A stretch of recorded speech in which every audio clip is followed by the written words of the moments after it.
Começando oficialmente as lives, né? Eu acredito muito assim nessa questão de poder divulgar, de poder falar abertamente sobre questões incríveis com pessoas incríveis aí do outro lado. É muito importante a gente poder fazer essa troca, né? Hoje eu quero especialmente falar sobre a questão da estrutura, da base, né? Da nossa estrutura como criança, como adolescência, a importância dessa estrutura, ela ser uma estrutura firme e forte para nos sustentar quando a gente está na fase adulta e na fase depois, né, da fase, digamos assim, mais madura, né, depois do despertar da consciência, porque ele tem 94 páginas, né.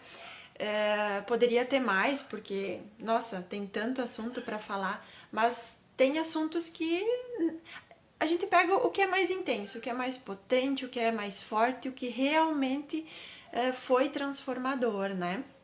Mas as nossas histórias de vida, elas são tão, sabe?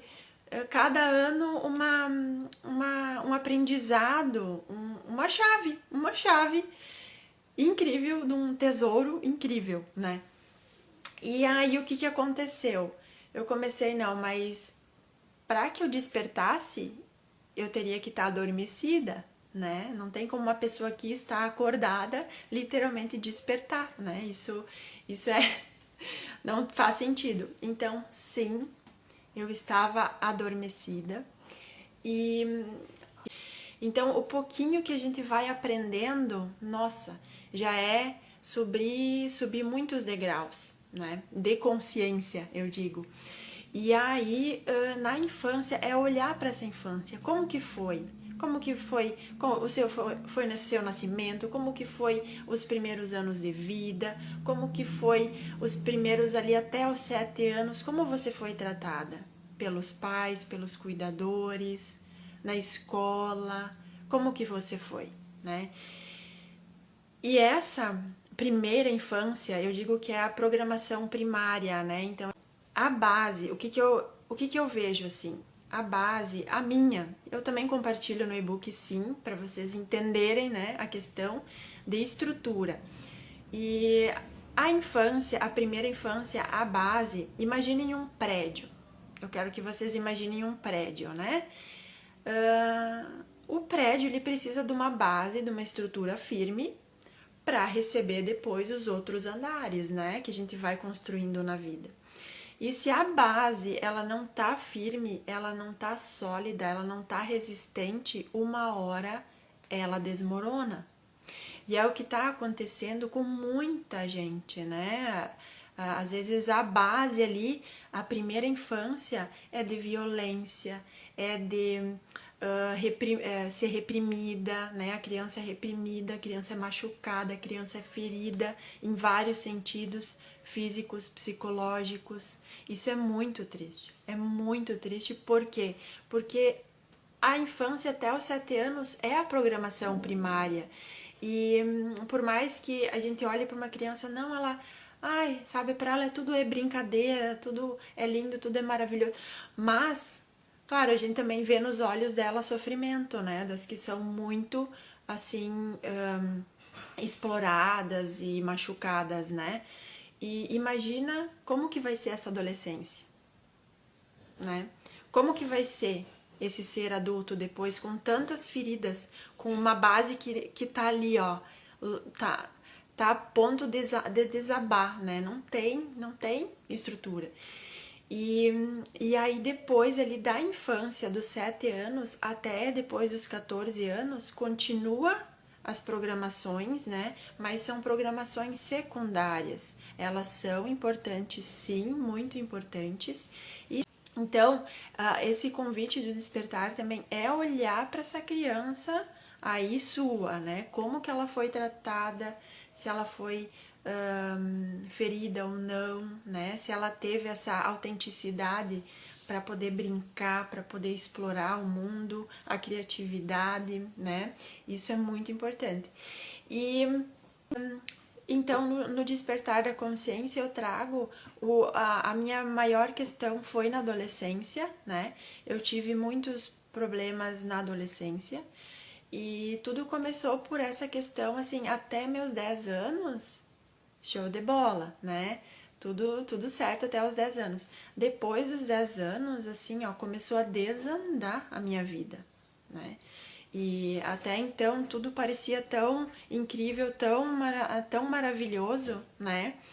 E depois dos 10, mas assim, a questão da adolescência ela é muito intensa, por quê? Porque o adolescente já se fecha, né? Se não tem uma abertura, o adolescente já se fecha, já entra naquele mundo dele, e se os pais, se quem tá ali do lado não olhar, não cuidar isso, meu Deus, tu entra dentro de uma caverna e não sai mais de lá, né, como adolescente. E eu vejo o quanto que subiu a questão de suicídios, de ansiedade, de adolescente tentando, sabe, só videogame. Então, tá tão vazia a nossa vida que a gente precisa olhar para isso, para resgatar os nossos jovens também, né? E muito assim, da infância, a base da nossa vida, né?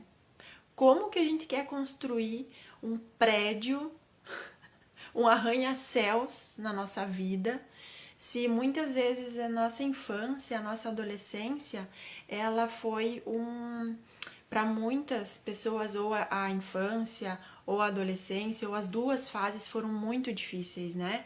Como que a gente quer construir o nosso arranha-céu da vida numa base que não está estruturada? Numa base que sofreu abuso, numa base que sofreu preconceitos, que sofreu violência psicológica, né? E o despertar da consciência é isso, é um convite para olhar para isso, né? Para sua criança, para sua adolescência. E o despertar da consciência, ele tem um pouquinho a ver com isso, porque muitos adolescentes também estão entrando assim, e a minha adolescência, ela foi como é que ela foi um Chuck, assim, a minha adolescência, por um lado, ela foi tão bonitinha, assim, com os amigos, né, com a família, mas por outro lado, parecia que era um Chuck me perseguindo, assim, parecia que era o Jason, sexta-feira 13, atrás de mim com uma motosserra. A adolescência não foi bacana. E se talvez eu não tivesse alguma questão ali na estrutura da base, né, que é a família, que é a fé, que é acreditar em Deus, né, e meus amigos, se eu não tivesse isso, fim, né? Legal. Mas para tudo ter um propósito, né? Para tudo ter um propósito, então depois de tantos anos estar aqui falando e ter escrito essas 94 páginas, eu digo, é meu manuscrito esse, ter escrito essas páginas, assim, para mim foi maravilhoso, né? Foi quase assim, uma catarse, né? Colocar para fora tudo o que eu precisava colocar. A gente precisa parar e olhar primeiro para essa base, né? E onde a vida começa no nascimento. Então, como doula, eu já aproveito aqui e falo, né? Olhar como que tá sendo esse bebê tá sendo concebido, como que esse bebê está sendo gestado, né? Como que tá os pensamentos da mãe, como que tá a vida dela, né? Isso tudo importa. Isso tudo importa, e não é só para o filho, é para a mãe também, é para a família, é para a sociedade, é para o planeta, né? E aí, como vai ser o nascimento desse bebê? Como ele vai ser recebido? Né? Tudo se liga, gente, tudo. Se a gente vai puxando assim, ó, não tem fim, não tem fim, né? E aí depois nasceu, e aí como é que tá sendo os primeiros anos? Como que tá sendo até os 7 anos as primeiras programações? E as crianças, elas vêm zero bala, elas vêm formatadas. E quem começa a programar o cérebro dessas crianças. Quem começa a programar, claro que elas já vêm com um temperamento, com a alma delas, né, com a personalidade, mas a mente, o inconsciente, que é o que depois vai muito seriamente governar a vida, né? E é por isso que eu falo do despertar da consciência, porque a gente não pode deixar o inconsciente nos governar. A gente precisa trazer as coisas pro nosso consciente e ele sim, através da consciência, a gente conseguir viver de uma forma mais plena, com mais sabedoria, com mais maturidade. Muitas coisas acontecem porque as pessoas agem pelo inconsciente, pelo que foi programado lá na base. E se a base não foi bem programada, o que acontece? Essas duas estruturas seguram a nossa base adulta, né? Tanta coisa que a gente consegue expandir quando a gente acessa né, a nossa consciência. E assim, não foi uma questão de ai, Débora, mas isso foi esse mês passado que tu acessou. Não, gente, são 8 anos. São 8 anos, assim, que eu venho com essa questão, né, de entender, nossa, né, tô aprendendo tanta coisa, descobri tanta coisa nesse ano, e aí vai indo, e ano após ano aprendendo e acessando coisas incríveis, coisas maravilhosas que nos transformam, né? Não tem. Mas assim, tu poder olhar para uma infância que, ok, tive a estrutura, tive ali, os pais não foram perfeitos, não, a gente também não é. Então assim, falta muita coisa, a gente vai caminhando, de geração em geração a gente vai mudando, vai melhorando, e as coisas, se já são incríveis hoje em dia, imagina como vai ser daqui a alguns anos, né, com a capacidade que o ser humano tem, isso é muito incrível. E aí na adolescência, e o despertar é esse convite para você olhar para a base, como você foi criada, como você foi educada, como você foi tratada na sua infância, na sua adolescência, né? E buscar curar o que precisa curar, perdoar o que precisa perdoar, né? E ressignificar o que precisa ressignificar. A gente precisa parar de botar o dedo na ferida, né? Às vezes tem como adulta, a gente tem tem ferida aberta e vai lá e fica metendo o dedo, né? E aí nunca cicatriza, nunca fecha, né? A gente fica lá remoendo as coisas e sangra, né? E a questão, assim, é buscar cicatrizar. O que a gente precisa fazer é cicatrizar as feridas que às vezes passam por nós, que são cicatrizes, né? Mas assim, cicatriz não dói. Cicatriz não dói. Ela tá ali.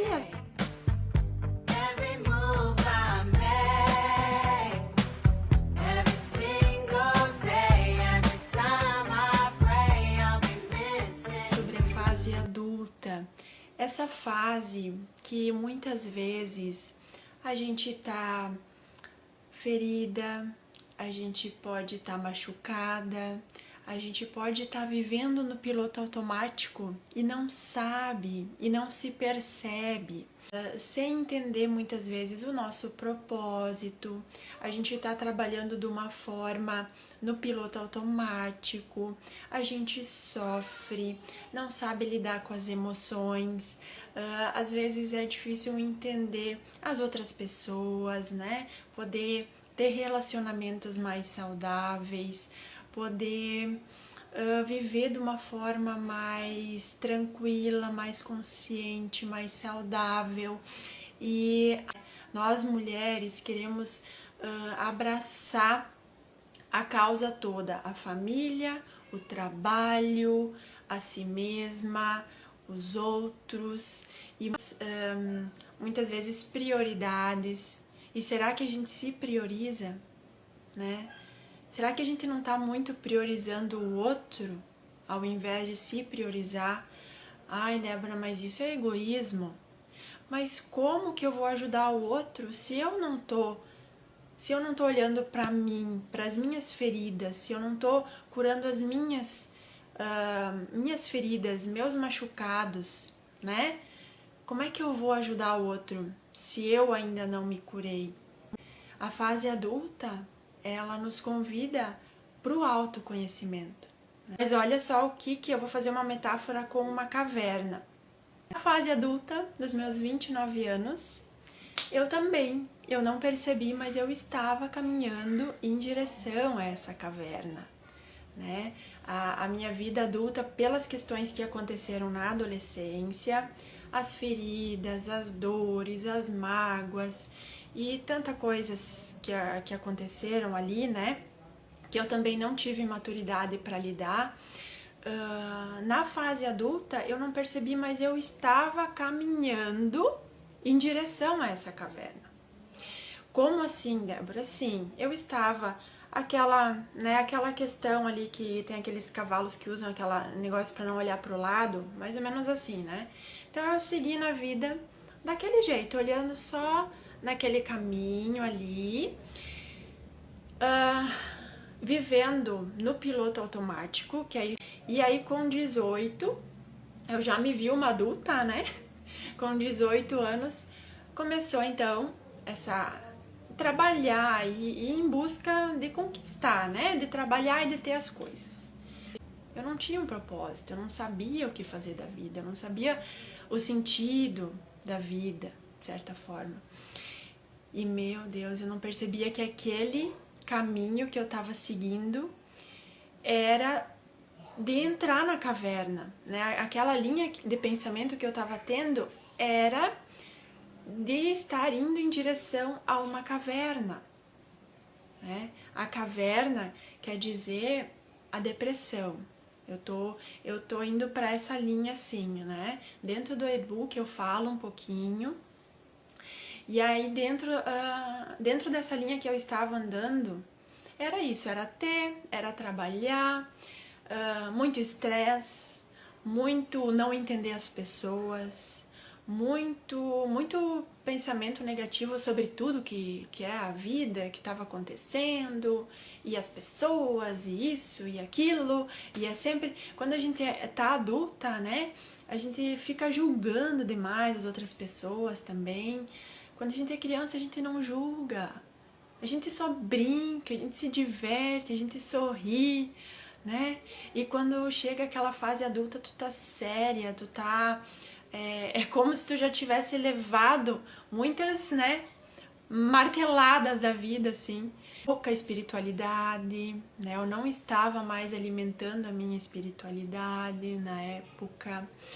E isso tudo faz você caminhar, porque assim, no e-book eu trago uma frase que é: nós somos seres espirituais vivendo uma experiência humana, né?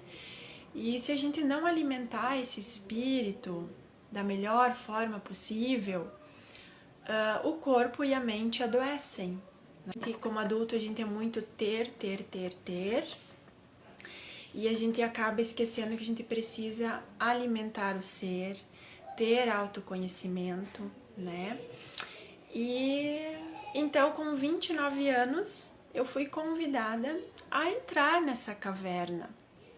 Sim, eu entrei assim, eu bati na porta e comecei a entrar nessa caverna que é da depressão, que é da ansiedade.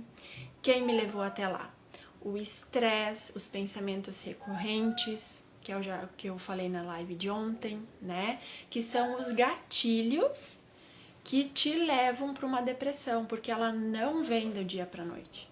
Ela não vem de uma hora para outra. Ela vem com um arsenal de coisas que acontecem às vezes mais de um ano, né?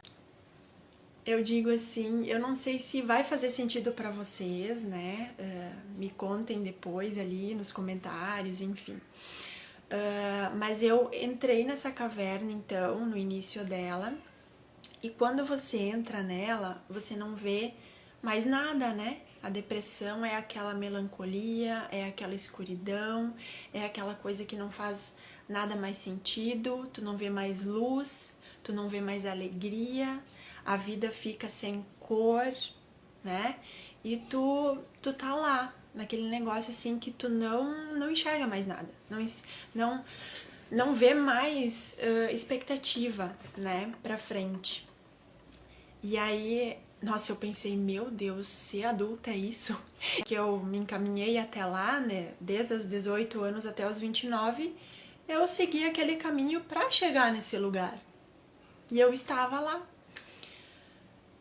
E a sacada disso, e para quem tá com alguma questão psicológica, para alguém que esteja dentro dessa caverna ou que percebeu que não, será que eu também estou indo para esse caminho? Eu olhei para trás. Por onde eu entrei? Por onde eu entrei? É olhar para aquele caminho.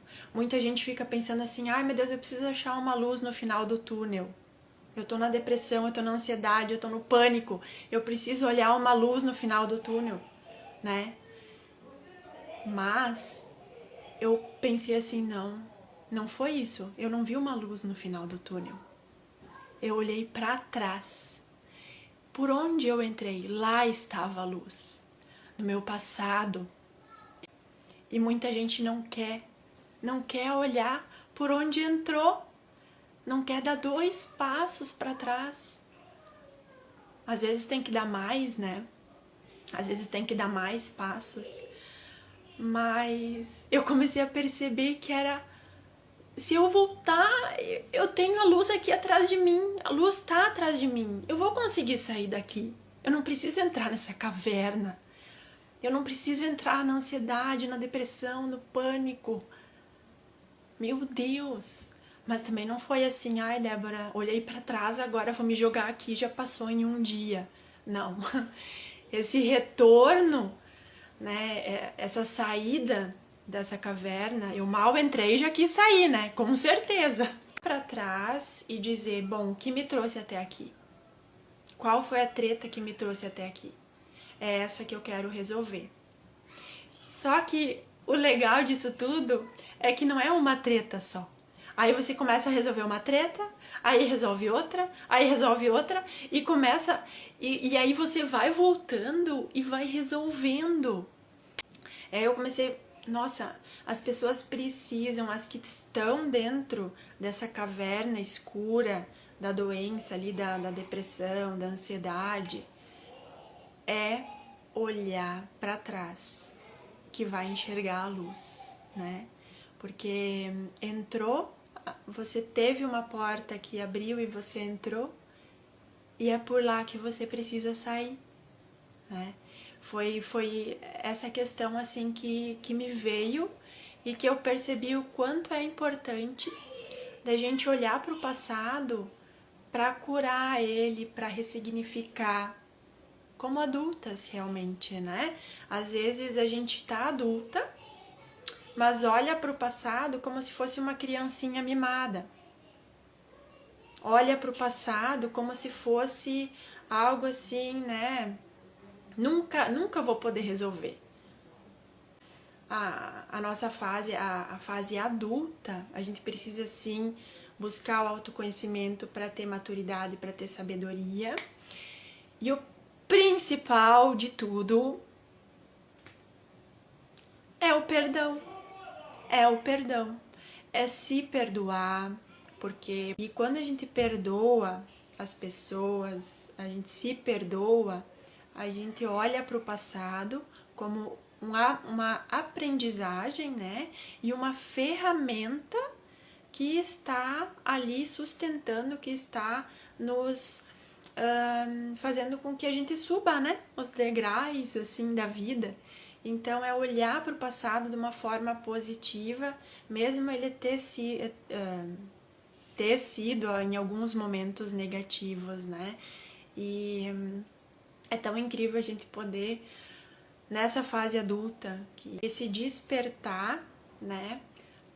E poder olhar para o passado de uma forma de perdão. Mas o perdão, gente, o perdão, estudar ele um pouquinho, mergulhar nele, você vai ver que é a partir dali que muita coisa se renova, né? Porque as intrigas, as dificuldades, as guerras, os problemas, isso tudo acontece por quê? Porque um não perdoa o outro, né? A questão do ódio, né? Mas se a gente parar para pensar, se o ódio existe, é porque em algum momento houve o amor ali, né? Você só odeia quem você conheceu, quem você um dia amou, por exemplo, né? Um dia existiu o amor ali. E por que que o ódio tá ali, né? Então as pessoas precisam entender em relação a isso, ao que Jesus, meu Deus, há 2000 anos atrás, ele já trouxe, já falou sobre o amor, já falou sobre o perdão. E aí quando a gente entende o auto-perdão, o perdão, ali já matou toda a charada, né? Eu quero trazer isso, trazer essa saúde assim pro nosso feminino, pra nossa egrégora feminina, né? De uma forma bem ampla, do nascimento até, né? Até lá a nossa menopausa, até quando os ciclos param de fluir no nosso corpo, né? Quero agradecer quem ficou aqui comigo, um super abraço.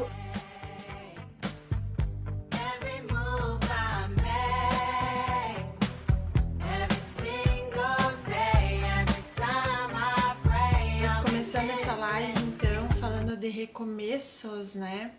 Falando desse despertar da consciência que a gente durante a vida se abre para esse olhar, para esse novo olhar para a vida, né? A vida muda totalmente de sentido, de rumo e eu confesso que para mim o que para muitos acontecem por amor, digamos assim, né? A gente aprende por amor ou pela dor, né? E no meu caso, em relação ao despertar, foi através de dores, muitas coisas acontecendo, né? Tanto que eu estava dentro, né? Eu não via que era especial. Para mim, estava acabando o mundo e acabando a minha vida ali, né?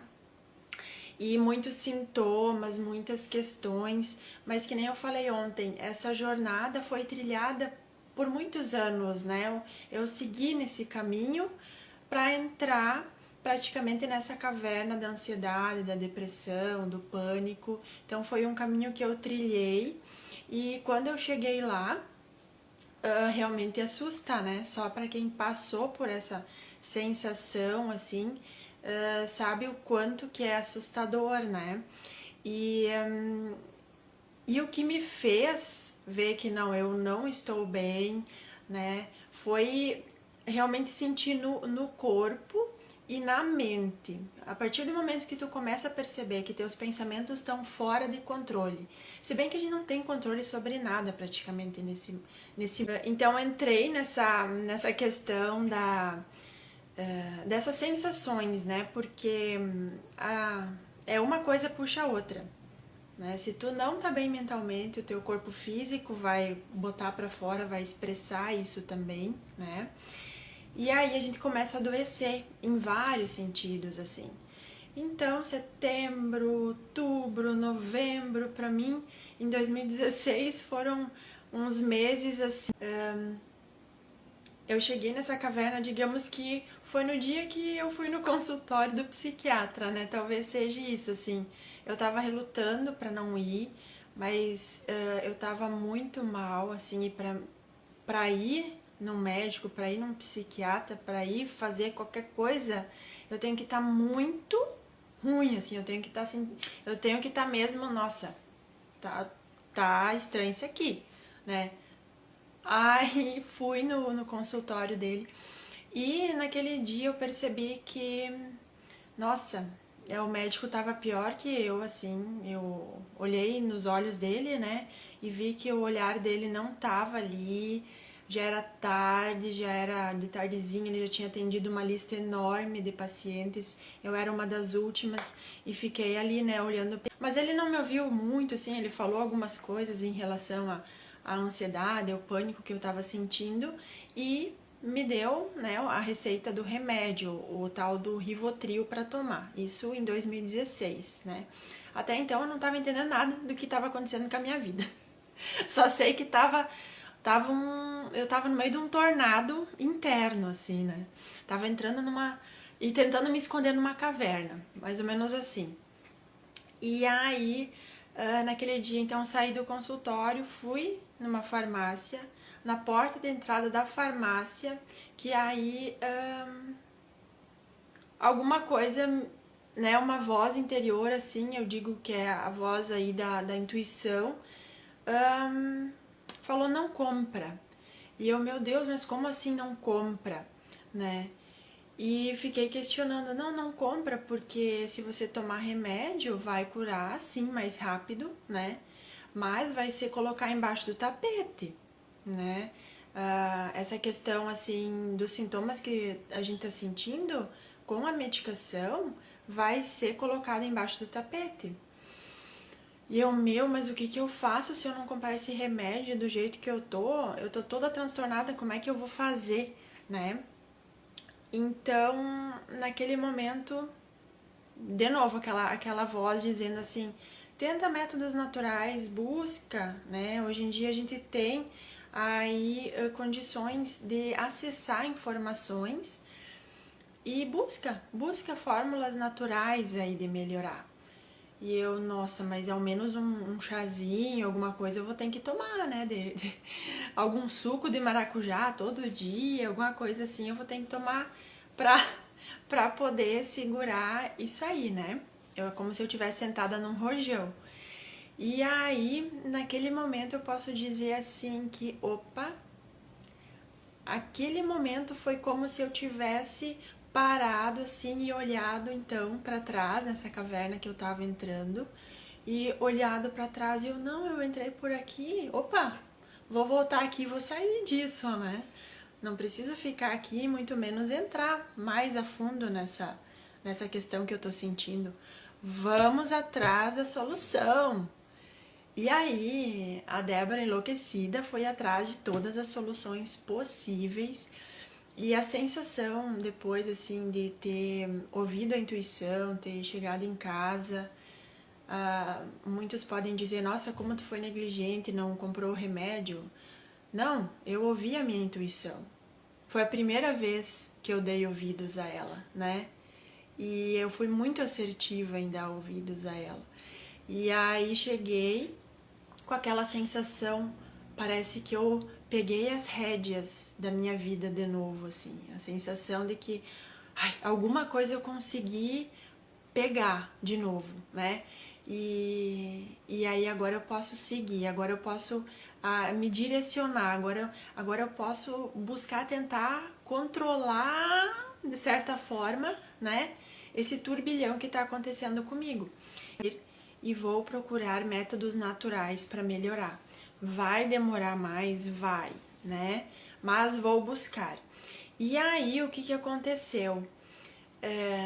Comecei com toda essa questão, com todo esse turbilhão acontecendo, comecei a pesquisar. Como o meu problema era ansiedade, e estresse, e pânico e depressão e medo da morte, eu comecei a pesquisar sobre isso, né? Então eu fui a fundo pesquisar sobre ansiedade, sobre depressão, sobre medo, sobre o pânico, sobre a morte. E assim comecei também a fazer meditações todos os dias, meditando, rezando, pesquisando sobre a espiritualidade. Como eu estava pesquisando muito em relação à morte, né, porque eu estava com a questão do pânico, eu fui muito para esse lado também espiritual, né, ouvi a opinião ali de pessoas, né, que estão nessa linha de frente em relação à espiritualidade, e comecei a pesquisar.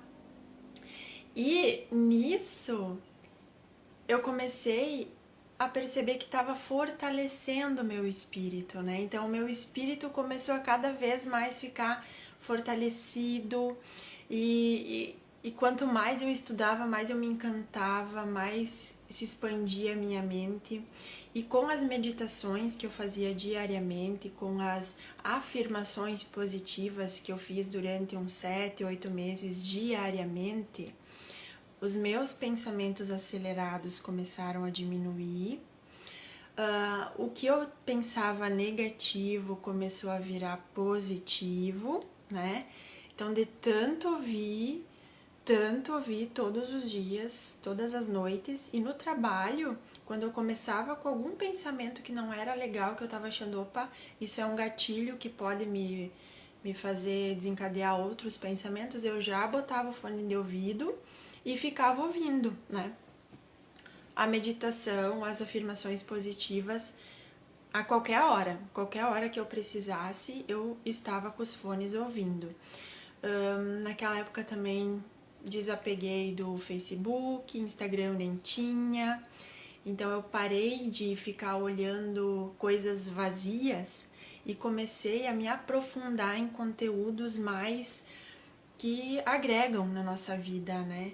Então, assim, é complicado pra mim hoje em dia olhar coisas assim esporadicamente, né? De tudo isso, exercício físico.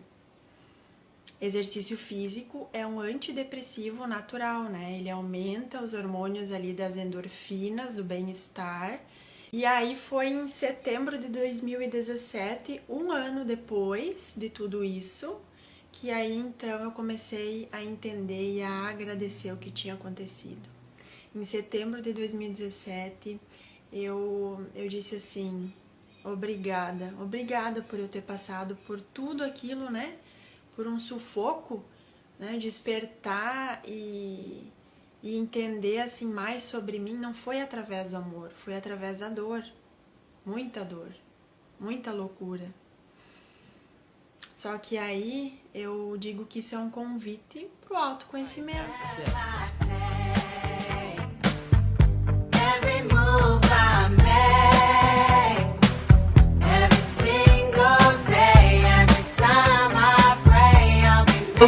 Vamos começando essa live, a última, né, sobre o despertar da consciência.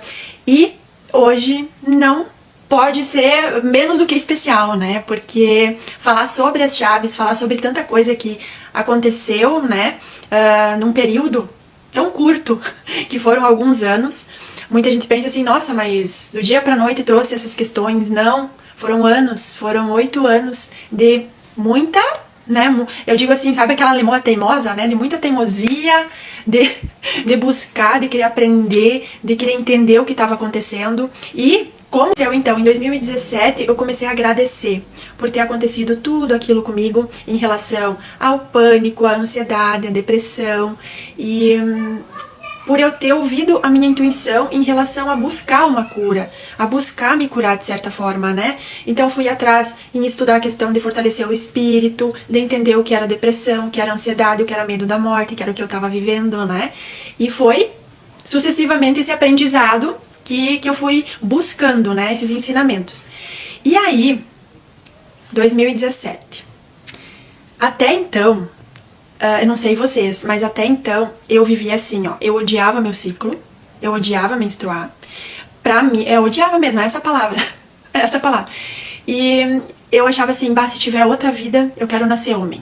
Mas realmente eu não gostava.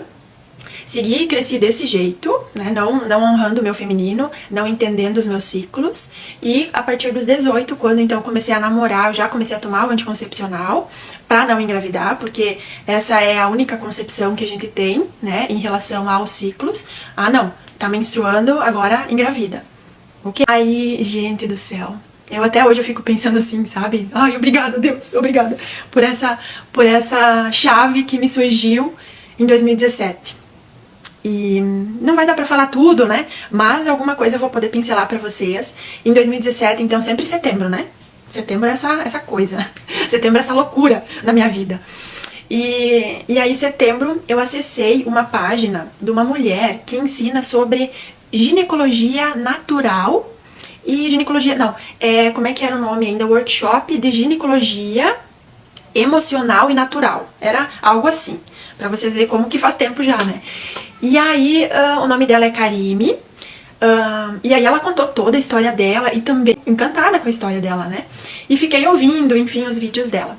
Até que ela começou a falar sobre sagrado feminino, sobre ginecologia natural e emocional, e como o nosso útero, ele é o nosso segundo coração. Aquilo ali me intrigou. Eu fiquei pensando assim, como assim o útero, né, nosso segundo coração? Como eu já estava aberta, muito aberta para aprendizado, na primeira videoaula dela eu já desandei a chorar. Desandei a chorar. Por quê? Eu vou fazer um resumo bem rápido aqui, tá? Do que é a visão do sagrado feminino para nós mulheres, né? A gente tem a energia masculina, a energia feminina, e nós mulheres, a gente sofreu muito, desde muitos anos, a gente vem ofuscando o nosso poder feminino, né? Ai meu Deus, como assim poder? Poder feminino, poder que vem do nosso ventre, né? O nosso ventre, ele é criador, ele, além de criador de vida, porque lá dentro a gente gesta uma vida, né? Ela se forma lá e ela vem para esse mundo.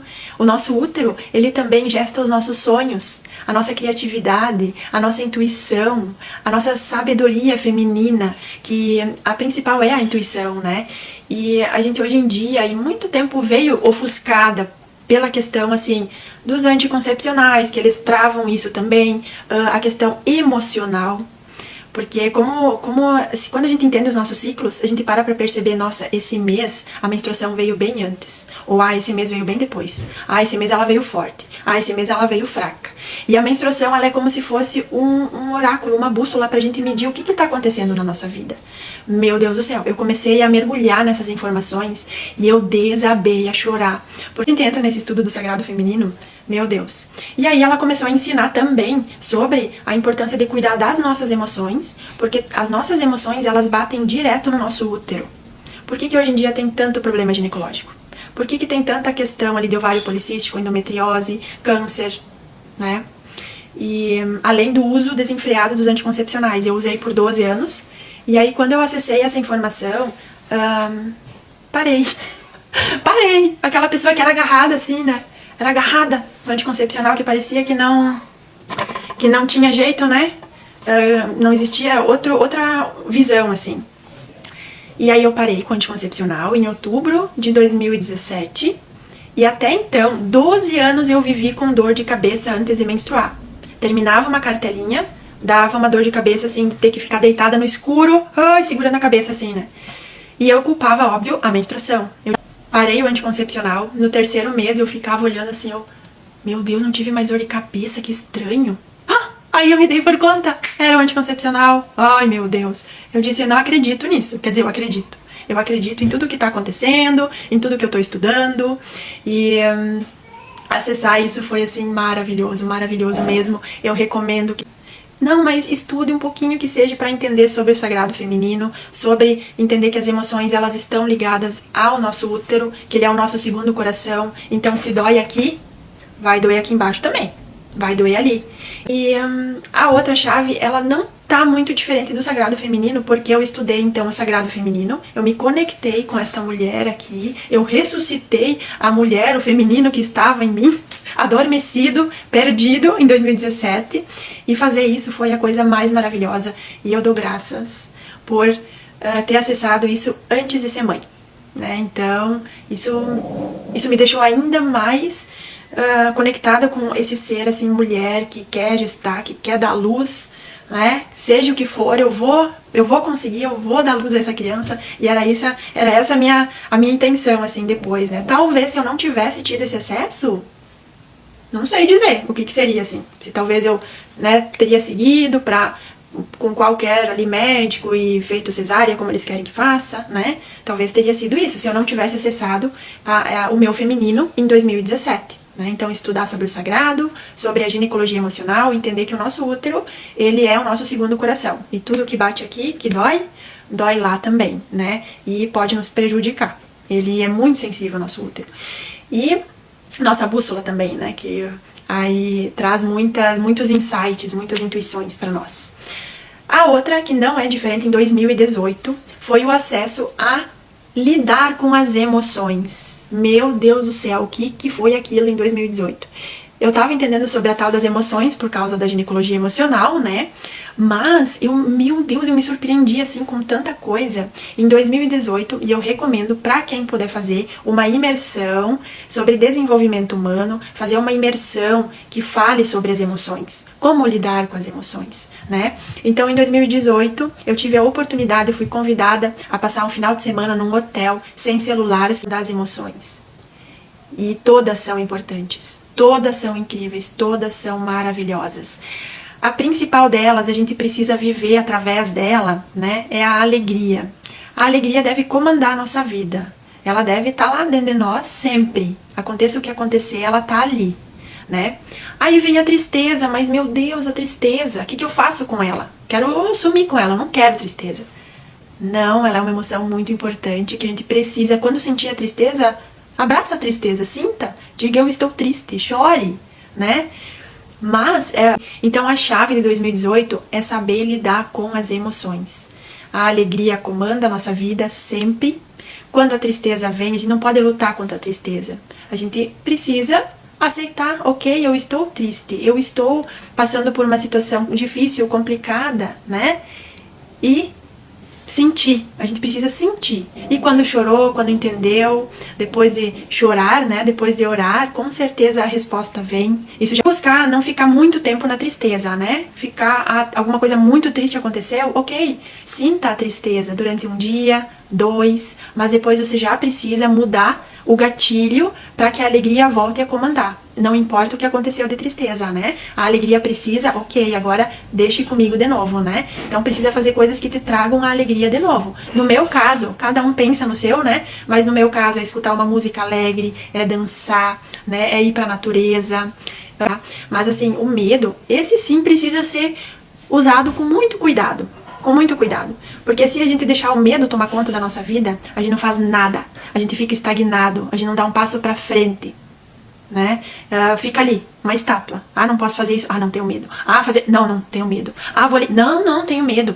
Né? Então, assim, o medo, ele precisa ser usado com cautela, com sabedoria, né? Ah, vou me atirar ali de um penhasco. Ah, não, eu tenho medo. Ok, tá tudo certo, né? Ninguém vai se atirar de um penhasco. Fazer alguma coisa. O medo, nessa hora, ele é natural. Agora, o medo que te faz travar em relação à vida, tipo, medo de dirigir, medo de voar de avião, medo de... qualquer medo. Medo de falar ali que por anos eu fiquei travada em fazer... nem o meu casamento eu filmei, gente, pra vocês terem ideia. Que eu não gostava, eu tinha medo de ser filmada, de aparecer assim. E aí nem meu casamento eu filmei. Pra vocês verem como o medo atrapalha, né? Mas ele tá ali. Ele fez com que nós, humanos, sobrevivêssemos a muitas coisas perigosas, né? O problema é que a gente deixa o medo nos atingir com coisas que não são perigosas na nossa vida, né? Mais uma emoção, qual é a outra? A raiva. A raiva, na imersão, assim, a gente fez coisas bem incríveis e a da raiva, ela é muito significativa, né? Eu lembro que eu não tava com muita raiva naquela imersão, pelo contrário, eu tava muito feliz, eu tinha acabado de despertar pra vida, eu tava... E o que aconteceu? A raiva, eu entendi que a gente precisa usar ela como um combustível. E a raiva, ela é muito boa. A raiva, quando você usa ela com sabedoria, ela faz tu assim, ó, decolar, igual um foguete. Por quê? Porque ela é uma questão, assim, que é uma indignação, né? Então, muitas vezes, assim, tu vai fazer alguma coisa boa, tu vai fazer alguma coisa diferente, tu vai fazer alguma coisa significativa pra mudar a vida de alguma pessoa, né? É por em algum momento, talvez tu tenha se indignado com alguma coisa. Por exemplo, nós, como doulas, né? Eu sou doula porque eu me indignei, porque eu fiquei com raiva. Sim, também, né?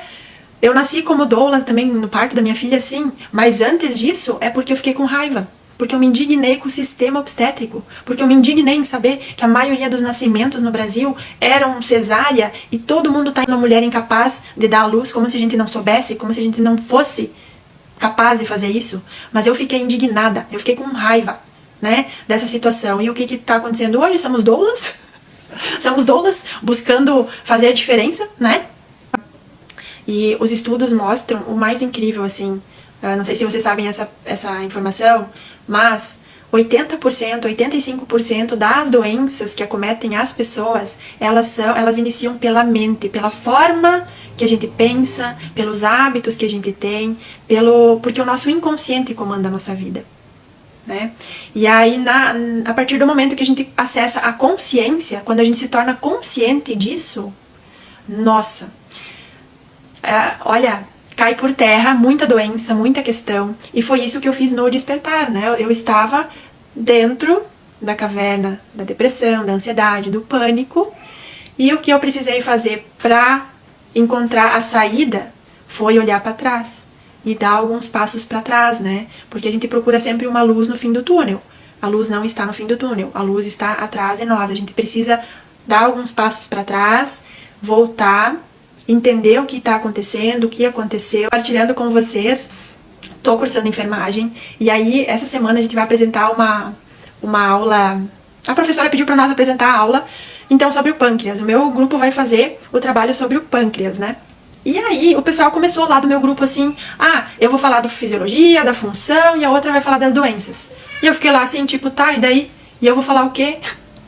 Eu disse, claro, eu vou falar o que eu mais adoro, a prevenção. Vamos falar sobre como prevenir a doença no pâncreas. Já tô lá com 2 folhas, eu digo pronto. Agora qualquer coisa que eu vá fazer na aula, eu vou ser a prevenção.